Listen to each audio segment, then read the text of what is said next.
કોઈ પણ રહી શકે છે.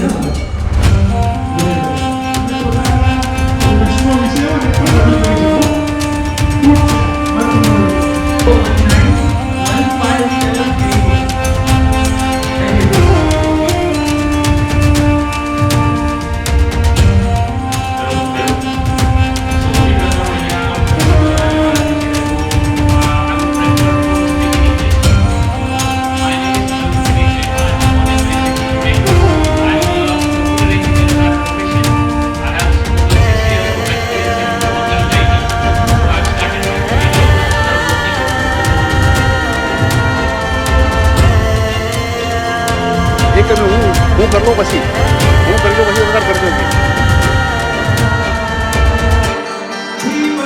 તમામ સહયોગ હું દરજી યાત્રાને આપવાનો છું. સહયોગ દરજી યાત્રાને આપવાનો છું. તો હવે કોઈ વાત કરી લે. સમસ્ત દરજી સમાજ ચેરિટેબલ ટ્રસ્ટ મને પરિચય આપો. મારું નામ અશોકભાઈ બાબુલાલ હિંગુ છે અને હું શ્રી સમસ્ત દરજી સમાજ ચેરિટેબલ ટ્રસ્ટમાં ટ્રસ્ટી અને મંત્રી તરીકેની સેવાઓ આપી રહ્યો છું. અત્યારે સમસ્ત દરજી સમાજનું સંમેલન મળ્યું, સફળ થયું, યુવક યુવતીઓને પસંદગી પણ થઈ. શું કહેશો, આગામી સમયમાં દરજી સમાજ એક વિશાળ શક્તિ યાત્રા લઈને નીકળવાનું છે? બિલકુલ આપની વાત સાથે 100% સંમત છું. અમારા સંસ્થાના પ્રમુખ શ્રી ગૌતમભાઈ વાઘેલા ખૂબ જ ઉત્સાહી તરવરિયા યુવાનોને પણ શરમાવે એટલી શક્તિ ધરાવે છે અને એક દંડ નિશ્ચયવાળા અમારા પ્રમુખશ્રી છે અને મને 100% વિશ્વાસ છે કે એમને જે સપનું જોયું છે કે સમસ્ત ગુજરાતના ખૂણે ખૂણે દરજી સમાજની આ એકતા યાત્રા જો ખૂણે ખૂણે જાય અને લોકો પાસે અમારા સંગઠન મજબૂત છે, એકતા અમારી જબરજસ્ત છે, એ સાબિત કરવા માટે અમે ગામે ગામ ખૂણે ખૂણે અમારા સમાજને એકત્ર કરવાના છીએ અને સાથે સાથે એક સંદેશો પણ અમે સરકારને પહોંચાડવા માંગીએ છીએ કે અમારું સંગઠન જબરજસ્ત મજબૂત છે. ગુજરાતની અંદર લગભગ 25 થી 30 લાખ દરજી સમાજના લોકો વસે છે, પરંતુ સંગઠિત નહીં હોવાના કારણે કેટલાક લાભો અમે મેળવી શક્યા નથી અને અમારું જે સપનું છે દરજી ભવનનું, દરજી ભવન ખૂબ જ મહત્વની વસ્તુ છે. સમસ્ત સમાજની અંદર જ્યાં જુઓ ત્યાં કંઈક ને કંઈક પોતપોતાના સમાજની વાડી, સંસ્થા કે આવા ભવનો, શિક્ષણ ભવનો, હોસ્ટેલો વગેરે જોવા મળે છે. દરજી સમાજનું આવું કોઈ ભવન હજુ સુધી બહુ ધ્યાનમાં અમારા નથી, પરંતુ ગુજરાતના ખૂણે ખૂણે જે અભ્યાસ કરતા બાળકો અહીં દરજી ભવનમાં આવે, હોસ્ટેલમાં રહે, એને બહારનો ખર્ચો ઓછો થાય અને ઓછા ખર્ચમાં આગળ અભ્યાસ કરીને અમદાવાદ એટલે શિક્ષણનું મોટામાં મોટું કેન્દ્ર છે. એટલા માટે અમારે અમદાવાદની અંદર જો શિક્ષણ ભવન બને અથવા દરજી ભવન બને તો અમારા માટે ખૂબ જ આનંદ અને ગૌરવની વાત છે અને અમે આ દંડ નિશ્ચય કર્યો છે કે આજે નહીં તો કાલે પણ આ સપનું અમે 100% પૂર્ણ કરીશું. કોઈ પણ સરકાર સમક્ષ જો આપણે પોતાની માંગોને લઈને કે રજૂઆતને લઈને જો પરિણામ લાવવું હોય તો એ સમાજની સંગઠનની શક્તિ અને એની તાકાત અને એકતા હોય છે. દરજી સમાજ શક્તિ પ્રદર્શન દ્વારા શક્તિ યાત્રા લઈને નીકળવાનો છે ત્યારે સ્વાભાવિક છે એ ભલભલી સરકારોને પણ એમાં ઝૂકવું પડે. બિલકુલ સાચી વાત છે, આપની વાત સાથે 100% સહમત છું. સંગઠન એ જ મહત્વની વસ્તુ છે. એવું જ કહેવાય છે એ સંઘે શક્તિ કલયુગે, એટલે આ સૂત્રને સાર્થક કરતા સંગઠન નહીં હોય તો કોઈ પણ સરકાર સામે જોવાની જ નથી. અમને અત્યાર સુધીમાં સરકારે સારો સહકાર આપ્યો છે, અમારો સરકાર તરફથી કોઈ વિરોધ નથી, પરંતુ અમારી એક નાનકડી અને કદાચ પ્રથમ માગણી છે. ભૂતકાળમાં એક માગણી અમારી હતી જે બક્ષીપંચની અંદર અમને સમાજને દાખલ કરવાની, જે 2007માં મોદી સરકાર વખતે, મોદી સાહેબની સરકાર વખતે આ અમારા સમાજને બક્ષીપંચમાં સામેલ કર્યા છે. હવે આ અમારી મહત્વની માગણી છે જે અમારા શિક્ષણ, અમારા આવનારું ભવિષ્ય, અમારી આવનારી પેઢી, હવે તો કાલે નથી પરંતુ આવનારી પેઢી આ વસ્તુને કાયમ માટે એમના ઉપયોગી બને એવું અમારું આ સપનું છે અને એના માટે અમારે દરજી ભવન નિર્માણની જરૂર છે. મને પરિચય આપો. મારું નામ ચિરાગ કુમાર મનસુખભાઈ ચૌહાણ છે. હું ઝાલાવાડી શિશુતા જ્ઞાતિમાંથી આવું છું અને ઘોડાસરમાં રહું છું. શ્રી સમસ્ત દરજી સમાજ ચેરિટેબલ ટ્રસ્ટમાં હું કારોબારી તરીકેની સેવા કરું છું અને આ 34માં યુવક યુવતી પરિચય મેળાવડામાં મેં ઓનલાઈન લિંક બનાવી હતી અને આખા ગુજરાતની અંદર અને ઇવન બહાર પ્રદેશમાં પણ એ લિંક મોકલવામાં આવી હતી. એમાં 491 જેટલા ઓનલાઈન ફોર્મ ભરાયા હતા. ઓફલાઈન પણ સારા એવો સપોર્ટ રહ્યો, ઓનલાઈન પણ સરસ કામગીરી કરવામાં આવી ગુજરાતભરમાંથી 112 જેટલા ગોળના દરજી સમાજના વ્યક્તિઓ આવ્યા હતા. ખાસ કરીને દિવસ દરમિયાન શું સંકલ્પો લેવાયા અને આગામી સમયમાં દરજી શક્તિ એકતા યાત્રા જ્યારે નીકળવાની છે ત્યારે કઈ રીતે આ યોજનાને આપ જોઈ રહ્યા છો? આ દરજી શક્તિ એકતા યાત્રા છે એક દરજી સમાજની પહેલ છે. આ પહેલ ગુજરાતમાંથી અમદાવાદથી સમસ્ત દરજી સમાજ ચેરિટેબલ ટ્રસ્ટ કરી રહ્યું છે. આજના એમાં શ્રી ગણેશાય થઈ ગયા. તો આ એક જબરજસ્ત પ્રોગ્રામ છે, ખૂબ સફળ થશે. અને આજે પહેલ કરી છે તો ગામે ગામ આજે હોલની અંદર પણ એના શપથ લેવડાવવામાં આવ્યા અને તમામે આનો સાથ સહકાર આપવા માટે પ્રતિજ્ઞા લીધી છે. ગામે ગામ આ દરજી એકતા યાત્રા ફરવામાં આવશે અને ગામે ગામ દરજી સમાજના ભાઈઓ બહેનોને મળવામાં આવશે, જાગૃત કરવામાં આવશે. આમ તો સમાજની એકતા અને સંગઠન હોય એ સમાજની એકતા બતાવે છે અને સાથે સાથે સમાજની શક્તિ પણ બતાવે છે. સરકાર ભલભલી હોય એને ઝૂકવું પડે છે કે જ્યારે સમાજની સંગઠન શક્તિ મજબૂત હોય અને ખાસ કરીને એવા સમાજ કે જે 4 થી 5 લાખ પરિવારો ધરાવે છે અને કદાચ ગુજરાતમાં 25 લાખ મતદાતા કહી શકાય તેવા દરજી સમાજ આપણે આગામી સમયમાં અમદાવાદમાં સમાજનું ભવન પણ બને અને સાથે સાથે સરકાર સમક્ષ આપણે એમની વાત પહોંચે અને સરકારને ઝૂકવું પડે એવું કરવા જઈ રહ્યો છું. શું કહેશો?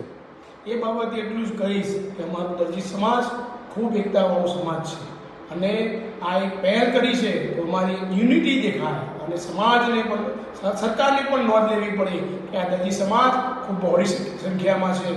એના માટે અમે વિશેષમાં પ્લાનિંગ એવું કર્યું છે કે અમદાવાદની અંદર એક સરસ દરજી ભવન હોય અને એમાં બાળકોનો લાભ મળે.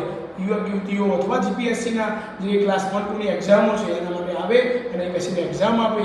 નાનું ફંક્શન કરવું હોય, મેળાવડા કરવા હોય તો એ દરજી ભવનનો ઉપયોગ કરી શકે, એ હોલનો ઉપયોગ કરી શકે એવું ઈચ્છીએ છીએ. એના માટેની આ એક જબરજસ્ત દરજી એકતા યાત્રા છે, જરૂર સફળ થશે અને સમાજ સરકારે અને સમાજને નોંધ લેવી પડશે.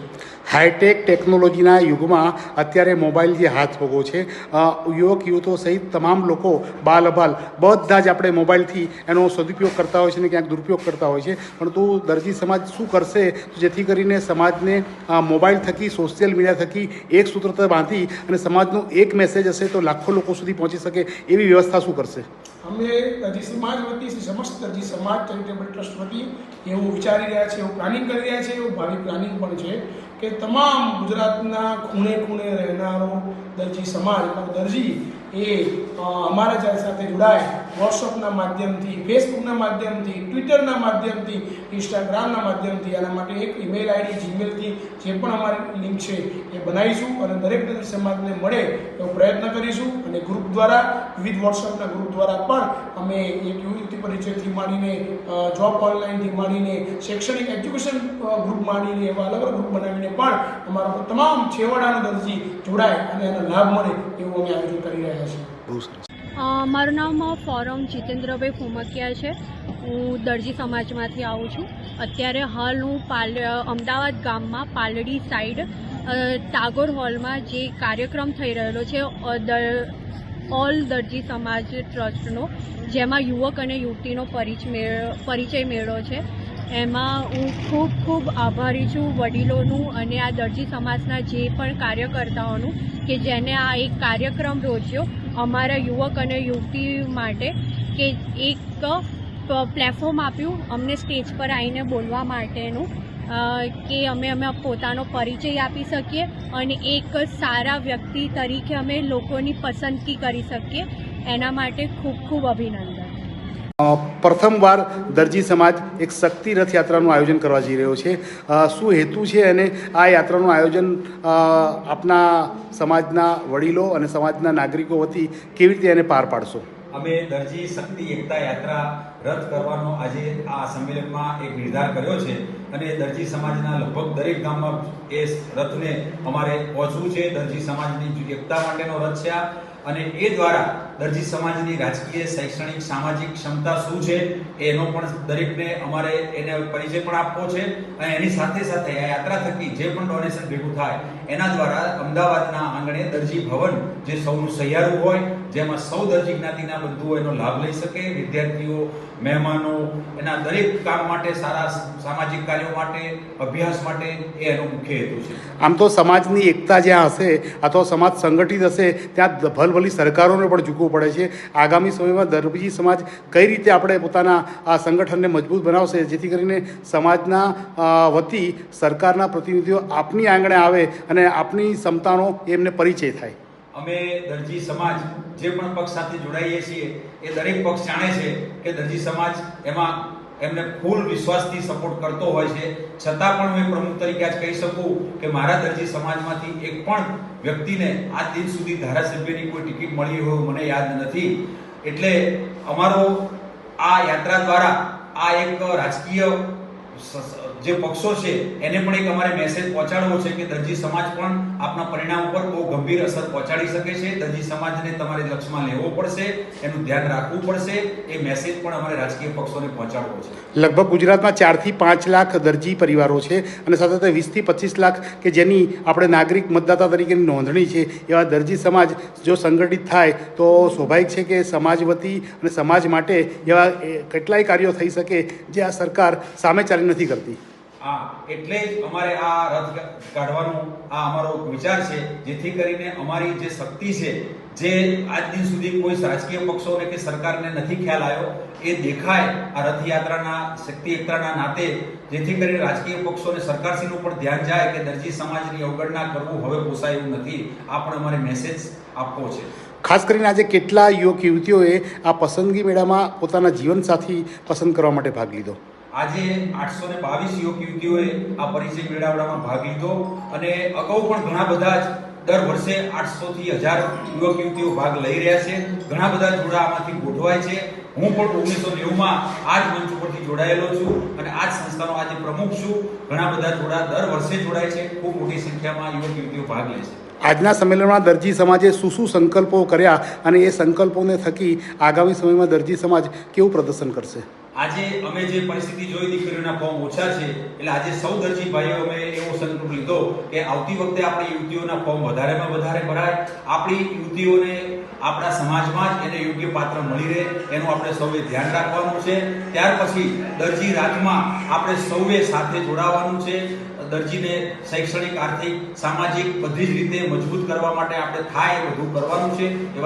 એવા સંકલ્પો લીધા. અમે યાત્રા માટેના પણ સંકલ્પો લીધા છે, એકતા માટેના સંકલ્પો લીધા છે. આમ તો અનેક સમાજના ભવનો અમદાવાદમાં આજે કાર્યરત થયા છે અને પોતાના સમાજનું પ્રતિનિધિત્વ કરી રહ્યા છે અને અનેક રીતે એ સમાજ માટે ઉપયોગી બી થઈ રહ્યા છે. તો શું દરજી સમાજ આગામી સમયમાં અમદાવાદમાં તેનું સમાજનું ભવન બને તે માટેનો શું પ્રયાસ કરશે? અમારો એ તરફનો જ આજે પ્રયાસ છે. દરજી ભવન થાય તો અમારા ઘણા બધા જ એમાંથી અમારો ઉદ્દેશ છે જે બહારથી વિદ્યાર્થીઓ ભણવા આવતા એમને રહેવા મળે. બહારથી દરજી સમાજના જે પણ ભાઈઓ અમદાવાદ જેવા મોટા શહેરમાં કામ ધંધા વ્યવસાય અર્થે આવતા હોય એમને રહેવાની વ્યવસ્થા મળી જાય. અમદાવાદમાં રહેતા દરેક કુળને મીટિંગ માટે, કોઈ કાર્યક્રમ માટે હોલની વ્યવસ્થા મળી જાય. આ તમામ હેતુ માટે આ દરજી ભવનનું અમે વિચારી રહ્યા છીએ અને એ દિશામાં આગળ વધી રહ્યા છીએ. આપનું નામ અને પરિચય આપો. મારું નામ પૂનમબેન જગદીશભાઈ ગોહેલ. હું સમસ્ત દરજી સમાજમાં કારોબારી સભ્ય છું અને આજે 34માં યુવક યુવતી પરિચય મેળામાં આજે ખૂબ સારી સંખ્યામાં યુવકો અને ખૂબ સારી સંખ્યામાં યુવતીઓ પણ આવી જોડાઈ, એકબીજાના પરિવારને મળ્યા અને ખાસી એવી અમને સફળતા મળી છે. અને 112 ગોર આજે 112 ગોર ભેગા થયા અને જે આ માહોલ જામ્યો હતો ને કે એમાં માહોલમાં તો આજે પેલું કહેવાય છે ને કે સોને પે સુહાગા. આજે અમારા જે 34માં યુવક યુવતી પરિચય મેળામાં સોને પે સુહાગા થઈ ગયા અને બધા જ દીકરાઓ સ્ટેજ ઉપર આવ્યા અને અમે આજે આનંદની લાગણી અનુભવીએ છીએ, હર્ષની લાગણી અનુભવીએ છીએ. આગામી સમયમાં દરજી સમાજ એક શક્તિ યાત્રા લઈને નીકળવાનો છે. ખાસ કરીને દરેક સમાજની પોતાની શક્તિ અને પોતાનામાં પડેલી એવી અનેક આપણે કૌશલ્ય પ્રમાણેની વ્યક્તિત્વ હોય છે એને બહાર લાવવાનો પ્રયાસ થતો હોય છે અને સરકારને પણ ઝૂકવું પડતું હોય છે. તો આગામી સમયમાં કઈ રીતે આ દરજી સમાજ પોતાની શક્તિ યાત્રા લઈને સમગ્ર ગુજરાતનું પરિભ્રમણ કરશે? આગામી સમયમાં અમે દરજી યાત્રા કરવાના છે, દરજી એકતા યાત્રા કરવાના છે. અમે 112 ગોરની બધી જ અગ્રણીઓ હોય, એમાં બીજેપીના કાર્યકર્તાઓ હોય કે અમારા સમાજના પ્રમુખો હોય, 112 સમાજના પ્રમુખો એટલી મોટી યાત્રા કરવાના છે કે આજે સરકારના કોઈ પણ અધિકારીઓ જોશે સામે સરકાર આવીને અમને એવું કહેશે કે બોલો આજે દરજી સમાજની શું માંગ છે, આજે અમે એવી એકતા યાત્રા કાઢીશું, એમાં ભાઈઓ તો સાથ આપશે પણ અમે મહિલાઓ કાર્યકર્તાઓ પણ એટલી સાથ આપીશું અને સરકારને એમાં કહેવું જ પડશે કે હા દરજી સમાજની શું માંગ છે અને અમે માંગ વિશે અમદાવાદ ગુજરાતનું આર્થિક પાટનગર છે અને અમદાવાદમાં સમાજનું ભવન બને એવા દરેક સમાજની ઈચ્છા હોય છે અને દરેક સમાજના ભવનો અત્યારે કાર્યરત પણ છે. દરજી સમાજ પણ આગામી સમયમાં દાતાઓ સમક્ષ ટેલ નાખી વિશાળ ભવન બને તે માટેના એક પ્રયાસો કરવાનું છે. શું કહેશો? એમાં પ્રયાસોમાં એવું છે, હું સરકારને એવું જ કહું છું કે દરેક સમાજ હોય પોતાના સમાજ માટે માંગણી કરવાના છે અને આજે એ બી અમે દરજી સમાજની એક માંગણી છે સરકાર સામે કે અમારું એક દરજી ભવન થાય, બહારથી આવેલા દીકરાઓ જે ભણવા આવેલા છે કે જે પરીક્ષા આપવા આવેલા છે એ અમારે બસ એક બીજું કંઈ નહીં જોતું, અમારે એક દરજી સમાજનું એક ભવન હોવું જોઈએ જે અમદાવાદમાં હોવું જોઈએ, જે ગાંધીનગર આવે છે તો જે બધાને મોસ્ટલી પરીક્ષાઓ અમદાવાદમાં વધારે હોય છે, ગાંધીનગરમાં વધારે હોય છે. અમારી સરકાર સામે એક જ માંગણી છે કે અમારું દરજી ભવન હોવું જોઈએ, અમને એટલી જગ્યા આપો કે જ્યારે સરકાર જોડે આમ મને ખબર છે ઘણી બધી જગ્યાઓ હોય છે, બસ સરકારને અમારી એક જ માંગણી છે દરજી સમાજ વતી હું એક દરજીની દીકરી, દરજીની કાર્યકર્તા તરીકે, હું કારોબારી સભ્ય તરીકે સમસ્ત દરજી સમાજની હું એક જ માંગણી કરું છું અને અમારા સમાજ વતી માંગણી કરું છું કે અમારું દરજી ભવન હોવું જોઈએ ને હોવું જોઈએ. દરજી સમાજની મહિલા સશક્તિકરણ અંગે દરજી સમાજની મહિલાઓને જાગૃત કરવા માટે શું આયોજન છે? મહિલાઓને જાગૃત કરવા માટે હું એ જ કહું છું કે દરેક મહિલાઓ, હું દરજી સમાજની મહિલાઓ તો આગળ વધે પણ દરેક સમાજની મહિલાઓ આગળ વધે એવી હું મહિલાઓને નિવેદન કરું છું કે મહિલાઓમાં ઘણી બધી શક્તિ હોય છે, જેટલી ભાઈઓમાં નથી હોતી એટલી મહિલાઓમાં શક્તિ હોય છે, એટલે મહિલાઓ બધી જ સમાજની મહિલાઓ આગળ આવે એ જ ભારત માતા કી જય.